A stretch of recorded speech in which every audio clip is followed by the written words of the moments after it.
You enter this world screaming, not because of the cold air hitting your wet skin and not because of the harsh fluorescent lights of the hospital room.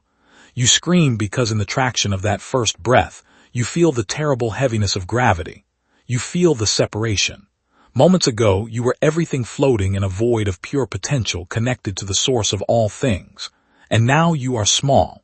You are fragile. You are limited. You are born into a conspiracy of silence. For the first few years, you still remember the secret. You stare at dust moes dancing in a sunbeam and you know you are moving them with your mind. You look at a dog and you hear its thoughts clear as a bell vibrating in your chest. You try to tell your parents that the wall is not solid, that it is just a humming vibration of light, but they laugh. They coo. They hand you a plastic rattle and tell you to play. Slowly, the conditioning begins. It is not malicious. It is the way of the world. It is the inheritance of the sleepwalkers. Your mother, your father, your teachers, they are all hypnotized. And their job, though they do not know it, is to hypnotize you too. They give you a name. They tell you this name is you. They point to your body. They tell you this flesh is you. They point to the world outside, the pavement, the economy, the weather, the traffic. And they tell you that this is reality and that it is hard, unyielding, and completely out of your control. Be realistic, they say. Don't get your hopes up, they warn. Life is a struggle, they chant like a dark mantra. And because you are small and because you need their love to survive, you agree. You sign the invisible contract. You agree to forget that you are the dreamer of the dream. You agree to become a character in the script rather than the writer of the play.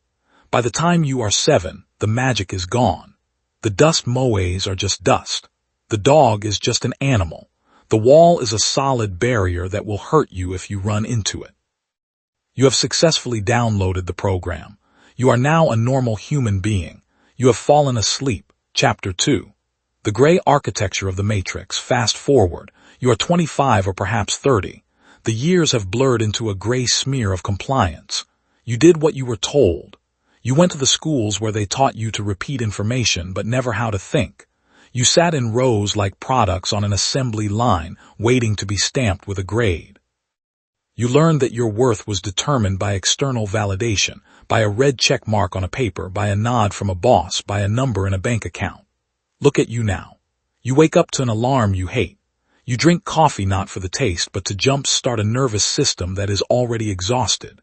You commute through traffic, surrounded by thousands of other souls in metal boxes, all rushing to places they don't want to be, to pay for things they don't need, to impress people they don't like. You feel a phantom ache in your chest. It's a subtle frequency, a low hum of dissatisfaction. It's the feeling of wearing a shoe that is one size too small. Every single day you try to numb it. You scroll through infinite feeds of other people's curated happiness. You watch the glowing rectangles. You drink on the weekends to turn off the noise in your head. You seek relationships hoping another person can fill the void, but they are just as hollow and frightened as you are. You cling to each other like two drowning swimmers pulling each other under. You call this life, but deep down in the quiet moments before sleep takes you, you know it is a lie. You look in the mirror and you see a stranger. The eyes staring back at you are tired. They are ancient. They are screaming silently asking, is this it? Is this all there is? Work, consume, age, die. The universe is listening to you, though you do not know it yet. The universe is a mirror and it reflects your despair perfectly. Because you believe life is hard, life must show you hardness. Because you believe money is scarce, your bank account remains empty. Because you believe love is painful, your heart keeps breaking. You are a master creator using your power to create a prison. Then comes the crash. It usually happens all at once. The structure you built on sand collapses. Maybe you lose the job that defined your identity. Maybe the person you thought was your soulmate walks out the door without looking back. Maybe a diagnosis lands on your lap like a heavy stone. The floor falls out. You are in free fall. The darkness swallows you. This is not depression.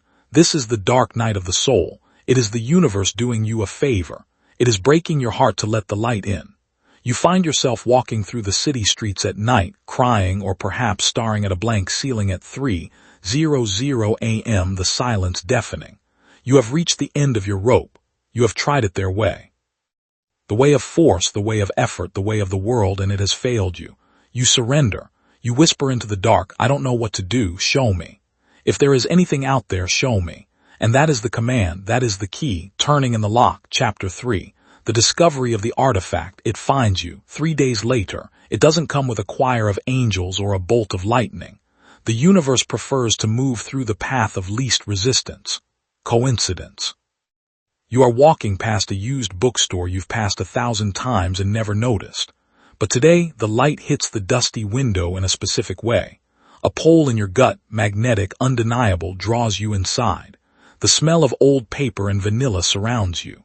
The air is still thick with the suspended thoughts of dead authors. You walk to the back to a section labeled metaphysics or perhaps esoteric philosophy. You don't know why. Your hand moves before your mind does. Your fingers trail across the spines. The Kybalion, the power of awareness, the law of one, corpus hermeticum, and then you see it.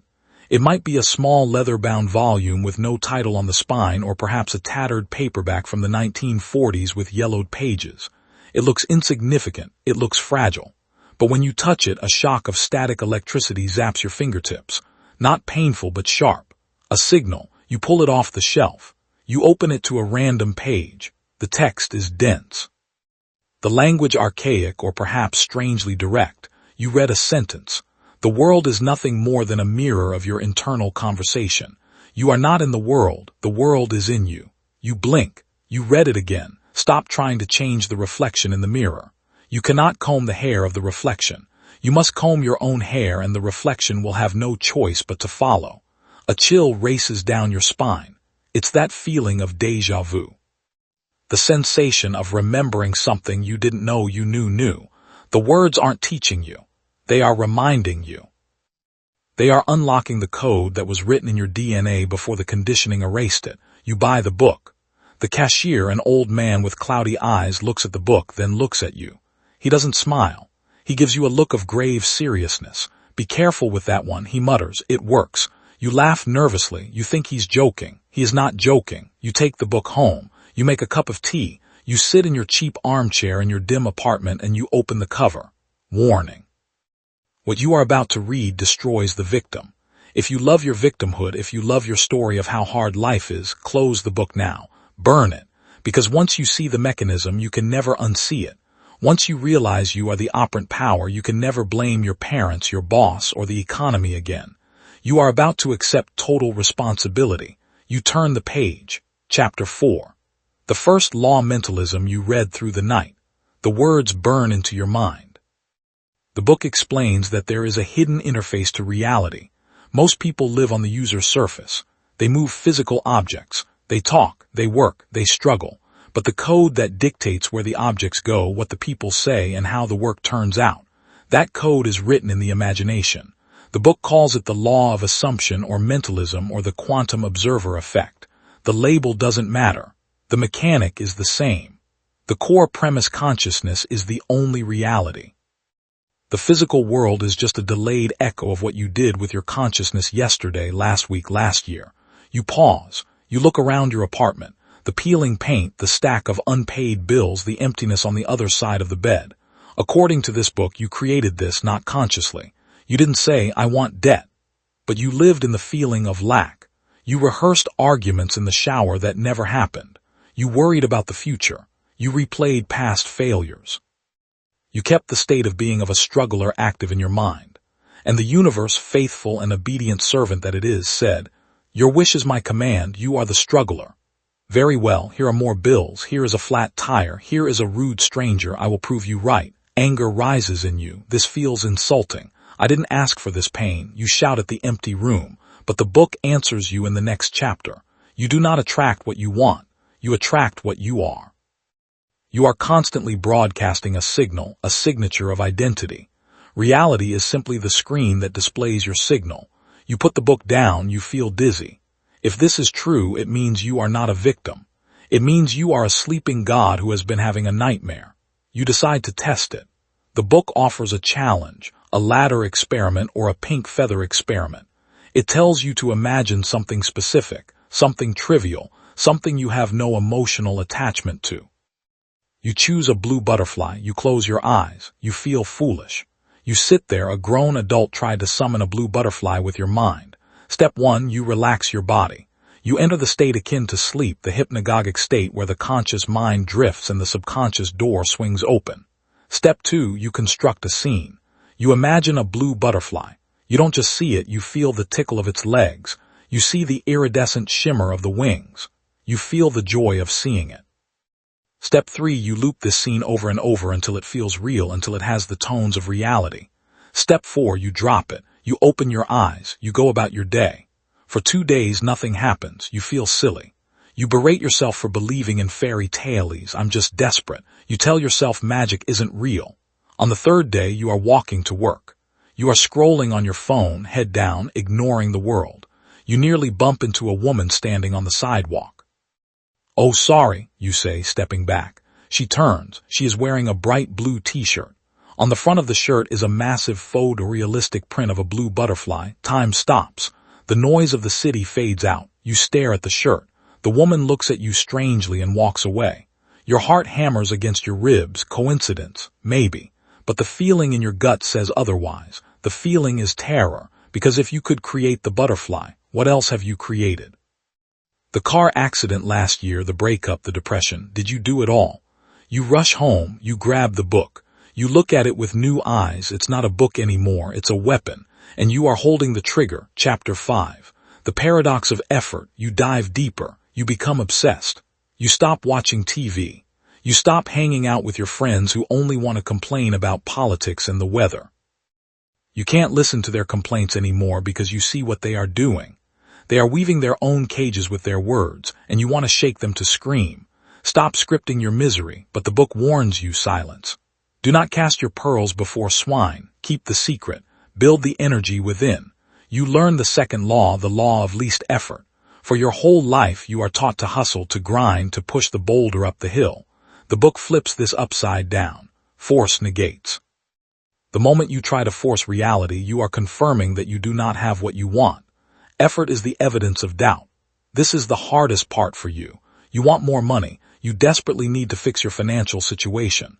So you sit in your chair and you try to manifest money. You scrunch your face. You strain your brain. You chant affirmations like a desperate beggar. I am rich. I am rich. I am rich. But inside you feel poor. And the universe hears the feeling, not the words. Result. You get an unexpected bill for $500. You throw the book across the room. It's a lie. But later you pick it up. You read the dogered page again. You must assume the feeling of the wish fulfilled. You must ignore the evidence of your senses. If you were wealthy now, would you be anxious? Would you be chanting frantically? No, you would be calm. You would be secure. You must occupy the state of security first, and the money will follow. The paradox. To get the thing, you must stop needing the thing. You must become the person who already has it. You try again. This time you don't think of the money, you think from the money. You close your eyes. You imagine checking your bank balance on your phone. You see the number, it's high. What is the feeling? Relief. A deep exhale of relief, shoulders dropping, a subtle smile. Thank you. You whisper, not asking, thanking. You live in this feeling for a week. You walk around your cheap apartment with the inner posture of a king.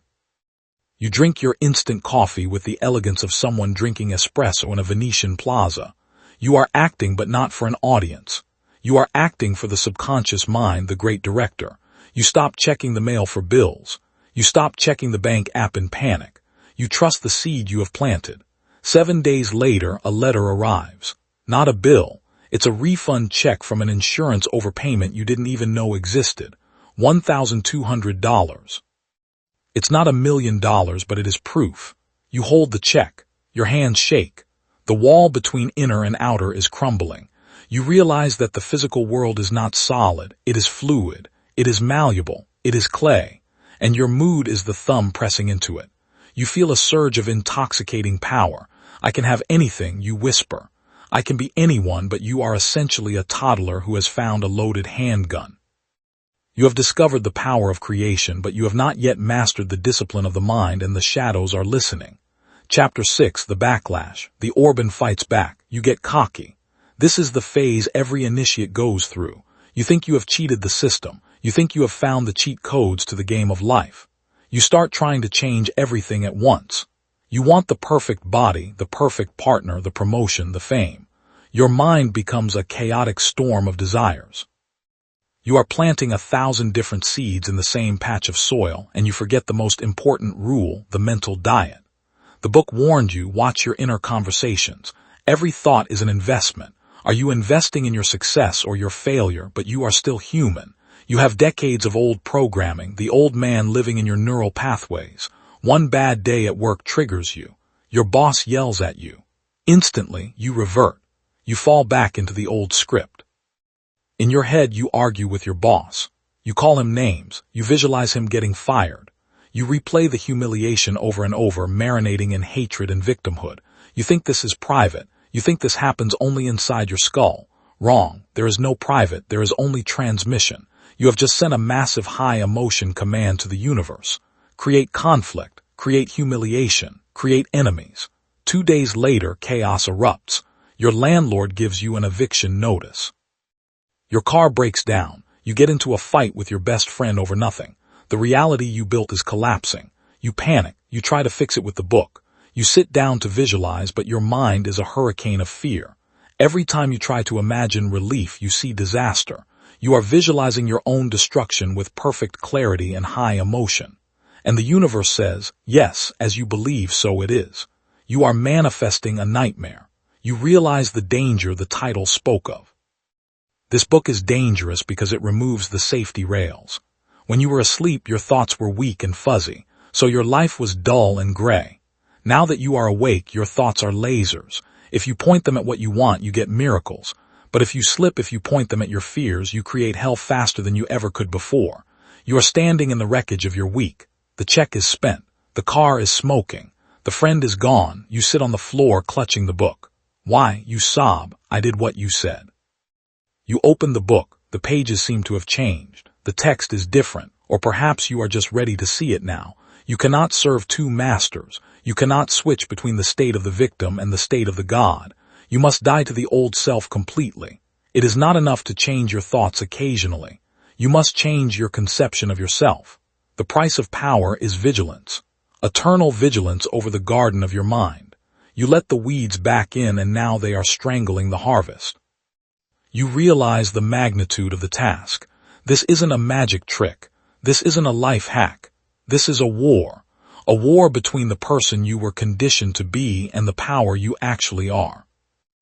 You stand up, you wipe your face. You are scared. Good, you should be. You understand now that there is no turning back. You cannot go back to sleep. You cannot pretend you don't know that you are the cause of it all.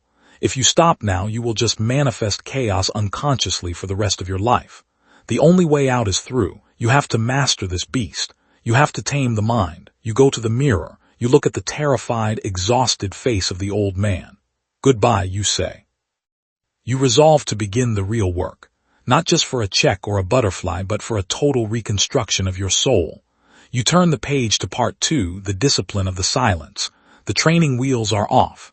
The door of your old life locks behind you. You hear the click. There is no fanfare. There is only the silence of your apartment and the terrifying realization of what you have committed to. You have declared war on your own history. You have decided to stop being a reactive animal and start being a proactive creator. And the first step the book tells you is the mental diet. You think a food diet is hard. You think cutting out sugar is difficult. Try cutting out negativity. Try cutting out the addiction to suffering. You realize with horror that you are addicted to your own pain. You love the drama. You love the self-pity. It gives you a rush of cortisol that makes you feel alive, even if that life is miserable. The book commands, you must stand guard at the door of your mind. You are the bouncer of an exclusive club. Do not let the unwashed, drunken thoughts of doubt and fear enter the VIP section of your imagination. Day 1 is a massacre. You try to drive to work. Someone cuts you off. Habit. What an idiot. People are terrible. Correction. You catch yourself. You physically bite your tongue. You force the thought out. No, everyone is pushing me toward my destination. Even him. I am safe. I am flowing. It feels fake. It feels plastic. You feel like a lunatic smiling at a car crash. By noon, you are exhausted. Your brain physically hurts. You realize that 90% of your daily mental caloric burn was used to sustain anger, judgment, and fear. Without them, you feel empty. You feel bored. You sit at lunch with your coworkers. They start the ritual. Did you hear about the layoffs? The economy is tanking. My back is killing me. Normally, you would chime in.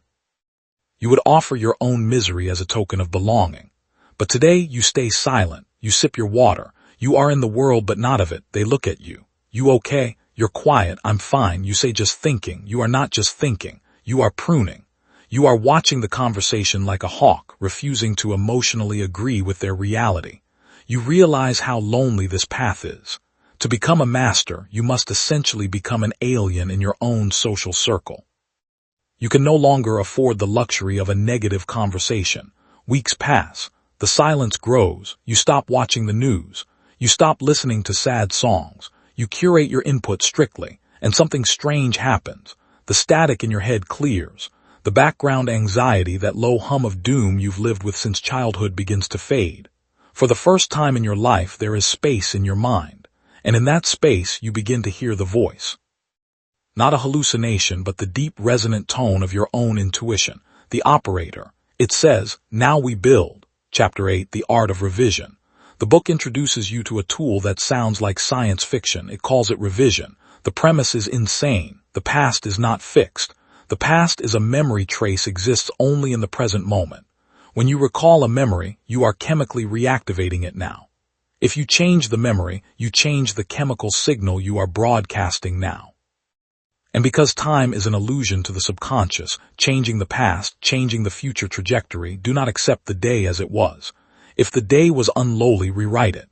Replay the scene, but this time make it conform to your ideal. You decide to try it on something heavy. A relationship trauma from years ago, the words that were said that broke you. The moment that defined your insecurity. You lie on your bed. You close your eyes. You summon the scene. It hurts. Your chest tightens. The old man wants to cry, wants to scream, wants to be the victim again. No, you whisper, "I am the director." Cut, take two. In your imagination, you replay the scene, but this time the person doesn't yell. They smile. They say, "I understand. We are just growing in different directions. I love you and I set you free." You feel the relief of that imaginary moment. You loop it again and again. The first 10 times your brain rejects it. Liar, it screams. That's not what happened, but you persist. You are the god of this inner world. You force the image. You saturate it with sensory detail. The smell of the room, the light, the sound of the voice. By the 30th repetition, the resistance breaks. Your body relaxes. A tear rolls down your cheek, not of sadness, but of release. The charge is gone. The memory no longer bites. You open your eyes. You feel lighter. Literally, it's as if a sandbag has been cut from your ankle. 2 days later, your phone rings. It's them. You haven't spoken in 3 years. You stare at the screen. Your hands tremble. You answer, "Hello, hey." The voice says, it sounds soft, different. "I was just thinking about you. I don't know why. I just wanted to call and say I hope you're doing well." No hard feelings, right? You almost dropped the phone. You revised the past and the present rearranged itself to match the new script. The universe connected the dots backward and forward to make your inner reality true. You realize then that everyone is you pushed out. They are just actors reading the lines you telepathically hand them. If you change the script, they change their performance. You are not a person in a world. You are a world contained in a person. The power is intoxicating, but the universe has a test waiting for you. Chapter 9. The bridge of incidents. You decide to go for the big one.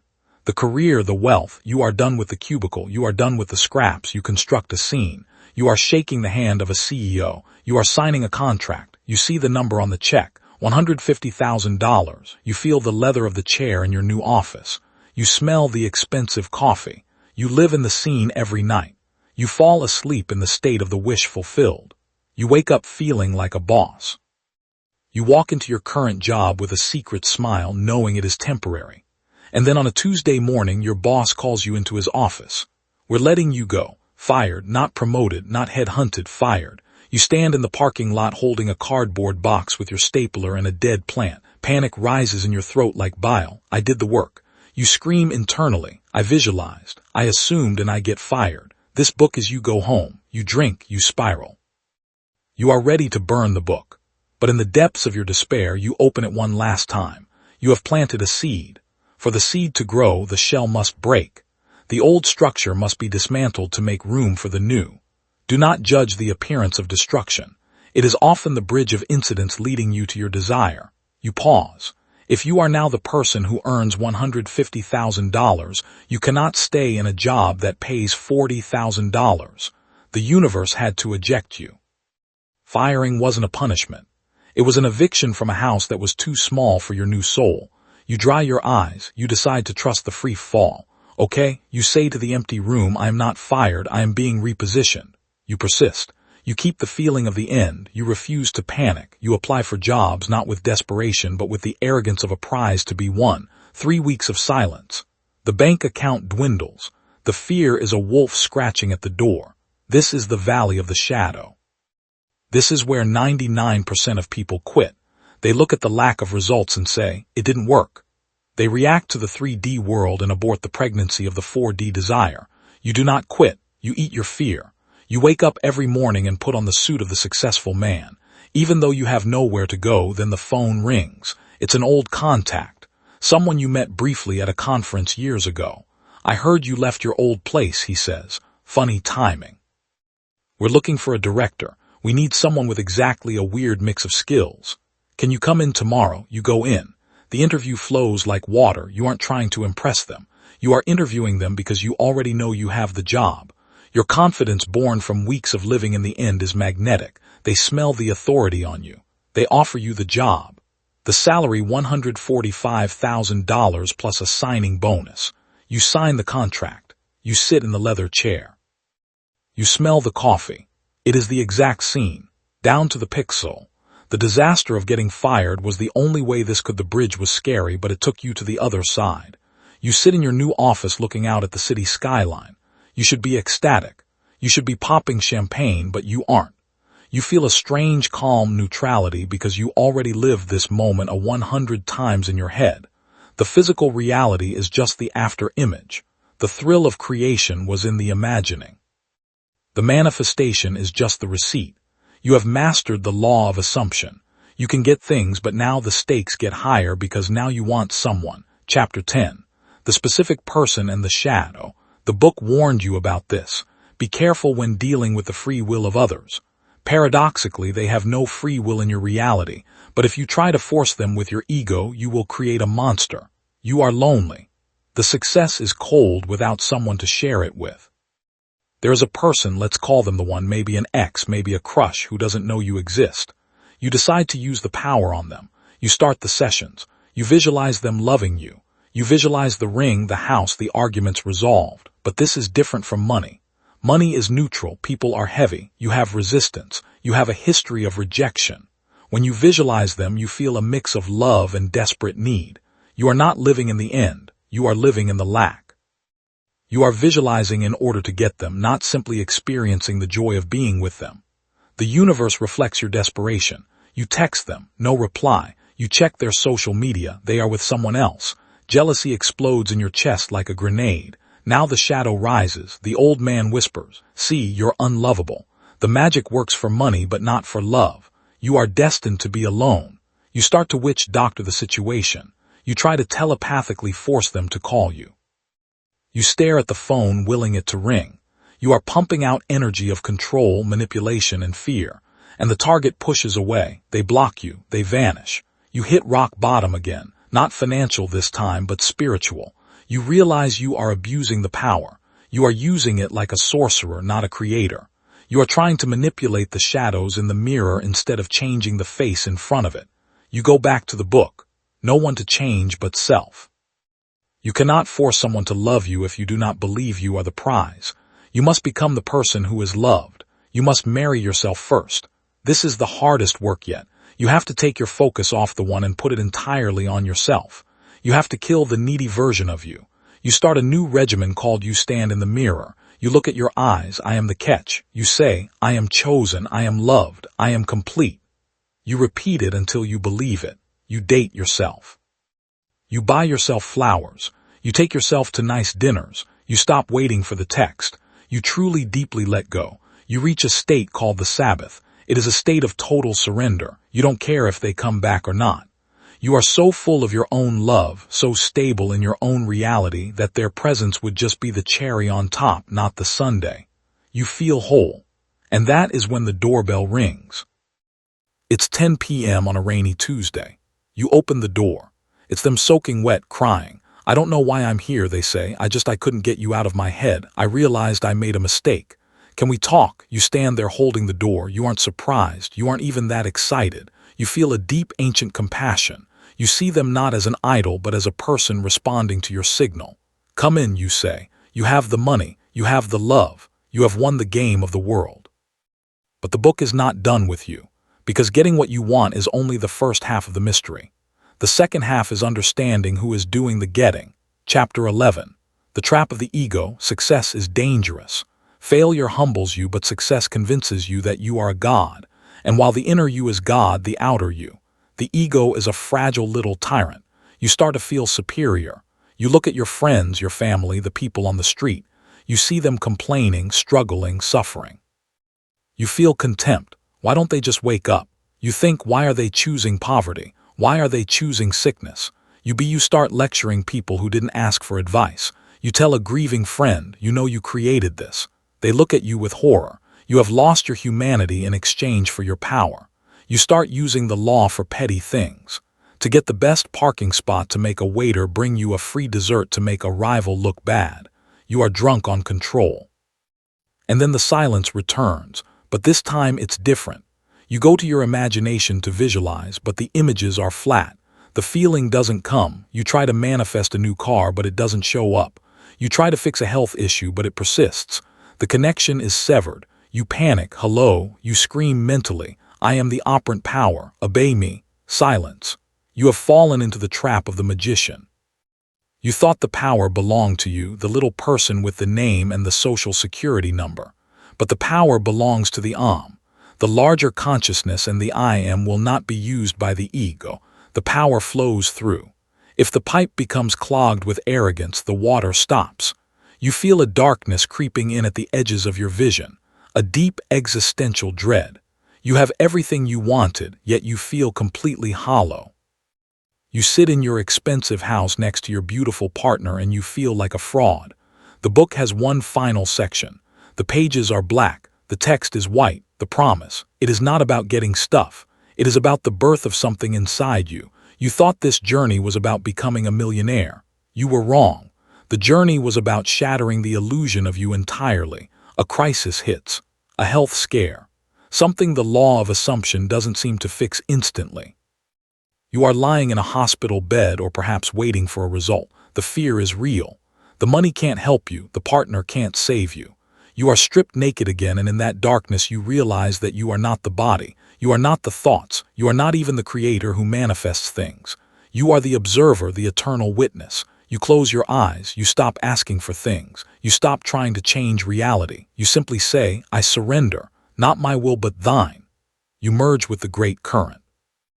And in that surrender, the fear vanishes. The pain dissolves. You feel a love so intense it burns your nervous system. This is not the love of a romance. This is the fire of the source code itself. You understand now. The dangerous book wasn't teaching you how to get toys. It was a training manual for a baby god to grow up. It gave you the toys so you would get bored of them, so you would eventually ask the only question that matters. Who am I? Chapter 12. The Death of the Seeker. You leave the hospital, or the crisis passes. You are changed. You still have the money, you still have the relationship, you still live in the world, but you don't hold on to it anymore. You hold everything with an open hand. You walk through the park, you see the blue butterfly again. You smile, you don't need to control it. You don't need to make it land on you to prove you have power. You know you are the sky the butterfly flies in. You go back to the bookstore. The old man is there. He looks at you. He nods. You finished it, he says. I lived it, you reply. You put the book on the counter. I don't need it anymore. Good, he says. Leave it for the next sleeping soul. You walk out into the sunlight. The world looks different now. It's not a prison. It's not a school. It's not a battlefield. It's a playground. And you are finally awake enough to play. But there is one final layer, the deepest secret. You thought you were a human who discovered you were God.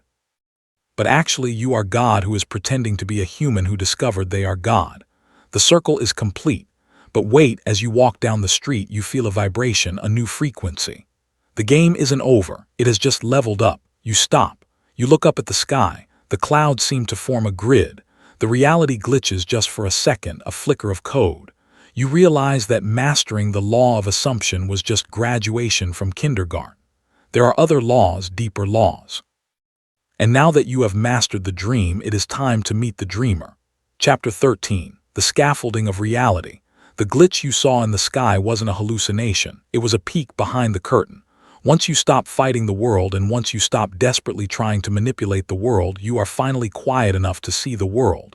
And what you see changes everything. You start noticing the synchronization. You think of a song. A car drives by blasting it. You think of a specific number. It appears on a license plate, a receipt, a digital clock. You realize that reality is not a hard, fixed stage where you are a tiny actor. Reality is a responsive, fluid dream that is constantly rendering itself around your focus. You are walking through a busy train station, thousands of people. Before you saw them as obstacles or as competition, now with your new eyes, you see the connection. You see the invisible threads of intention connecting every single person. You realize they are not others. They are you pushed out. They are different iterations of the same consciousness, wearing different costumes, playing different roles to facilitate the drama you unknowingly requested. The angry man yelling at the ticket counter, that's your own repressed frustration externalized. The loving mother holding her child, that's your own capacity for nurturing reflected. The beggar, your fear of lack, the billionaire, your ambition, they are all you. The separation is the illusion. The unity is the truth. How can you judge the angry man when you know he is just acting out a script you wrote in a moment of unawareness? You feel a wave of compassion that nearly brings you to your knees right there on the cold tile floor. You forgive everyone not because you are a saint, but because you realize there is no one else to forgive. You are holding a mirror and you have finally decided to stop shouting at your own reflection. You are no longer a manifester trying to get a new car. That feels small now. Toys for children. Toys for children. You are an architect realizing you are trapped inside your own blueprint, and the only way to enjoy the building is to remember you built it. Chapter 14. The golden rule is mechanics, not morality. The book sits on your shelf gathering dust. You don't need to read it anymore because the words have dissolved into your blood. You have become the living law. That this level of power brings a terrifying. You discover the true meaning of the golden rule. Do unto others as you would have them do unto you. Sunday school taught you this was a moral command, a nice thing to do. You realize now it is a mechanical warning because there is no other. Whatever you wish for someone else, you are actually wishing for yourself. If you hate your rival and wish for them to fail, you are impregnating your own subconscious with the vibration of failure. The subconscious doesn't know who rival is. It only knows failure, so it cooks up failure and serves it to you. If you gossip about someone's sickness, you are inviting sickness into your own house.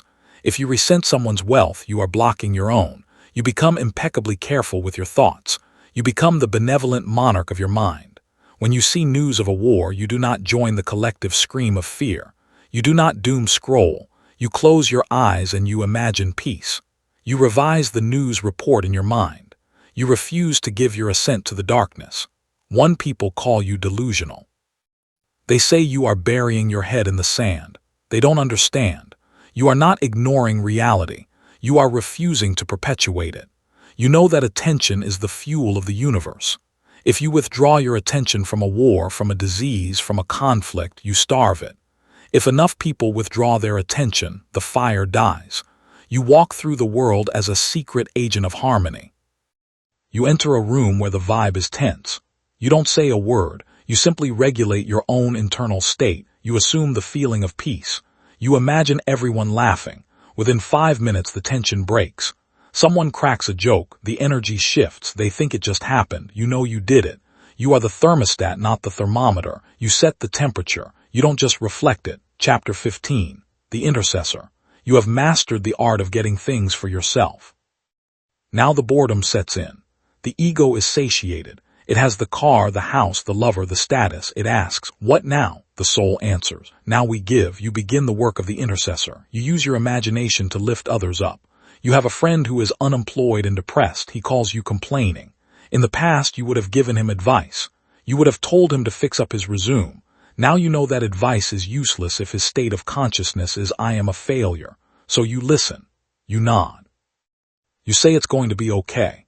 But when you hang up the phone, the real work begins. You sit in your chair, you close your eyes, you bring your friend before your mind's eye, but you do not see him depressed. You refuse to see him that way. You visualize him radiant. You hear his voice, excited, breathless. I got the job. You hear him say, it's amazing. I've never been happier. You feel the joy for him. You feel the handshake. You pop the imaginary champagne.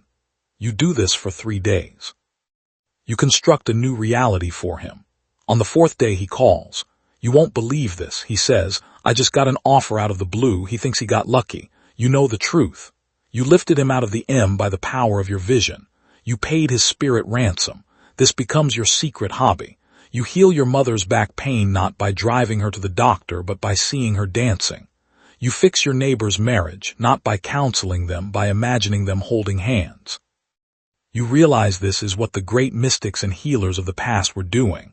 They weren't performing miracles. They were simply holding such a rigid high-frequency assumption of perfection that the physical illness couldn't exist in their presence. You are becoming a portable portal of grace. Wherever you go, the lights turn green, the rain stops, the arguments cease, not because you are special, but because you are awake, and the dream always obeys the dreamer. Chapter 16. The collapse of time. The years pass. Or do they? Your relationship with time changes. The old man lived in linear time. He was always regretting the past or worrying about the future. He was never here. The master lives in the eternal now. You realize that tomorrow is a lie. You can never go to tomorrow. When you get there, it will be today. Yesterday is a memory trace you are holding now. Everything that has ever happened or will ever happen is happening right now in the vast simultaneous field of the imagination. This destroys your anxiety. Why rush? You are already there. Why fear death? The energy that animates you is older than the stars. You stop wearing a watch. You move with a slow, deliberate grace. You drink your coffee as if it is the only event in the universe. You listen to the rain as if it is a symphony played just for you. You are savoring the texture of the simulation. You realize that the purpose of life was never to achieve, or the purpose was the experience. God became you to taste the coffee, to feel the cold wind, to know the heartbreak, to feel the triumph. It was all a game of hide and seek. You hid your divinity in a meat suit so you could have the thrill of finding it again. And now that you have found it, you can play the game with a light heart. You take risks. You start businesses that might fail just for the fun of it. You travel to strange places. You love deeply, knowing that even if you lose the person, you can never lose the love, because the love is you. You are free, truly terrifyingly free.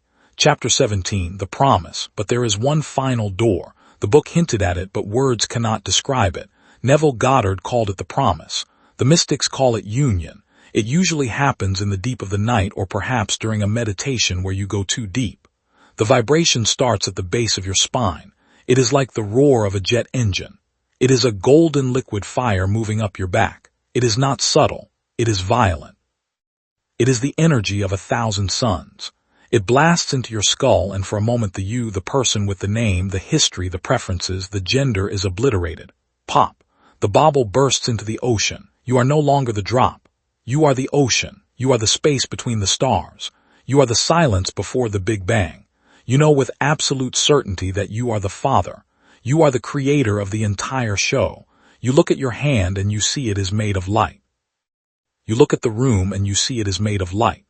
There is no out there. There is only I am. You hear the laughter. It is the cosmic laughter of relief. I was never in danger. You realize I was never small. I was never poor. I was never alone. I was just pretending. The vision fades. You slide back into your body. You feel the heavy gravity of the bed. You hear the traffic outside. You are back in the suit, but you are not the same. You can never be the same. You have the mark. You walk differently. Your eyes have a depth that scares people and comforts them at the same time. You have no fear of death, for you have seen what lies beyond the veil, and you know that death is just taking off a tight shoe at the end of a long day. You have fulfilled the destiny of the human caterpillar. You have become the butterfly, but you don't fly away. You stay because there is still wood to chop. There is still water to carry. Chapter 18. The return to the marketplace. They ask you, what is the secret to life? You smile. You are sitting on a park bench feeding pigeons. You look like an ordinary person. You wear jeans. You eat sandwiches, you don't float, you don't have a halo. The secret, you say, is that there is no secret and there is no you. They look confused. They want a technique. They want a 3-step method to manifest a Ferrari. You give them the method if they need it.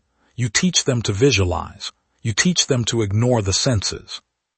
You hand them the dangerous book, but you know that eventually they will tire of the toys. They will come to the end of the rainbow and find that the gold is a mirror. You realize your final job is not to manifest, but to be a lighthouse. You don't run around looking for ships to save. You just stand on your rock and shine. Your very presence harmonizes the environment.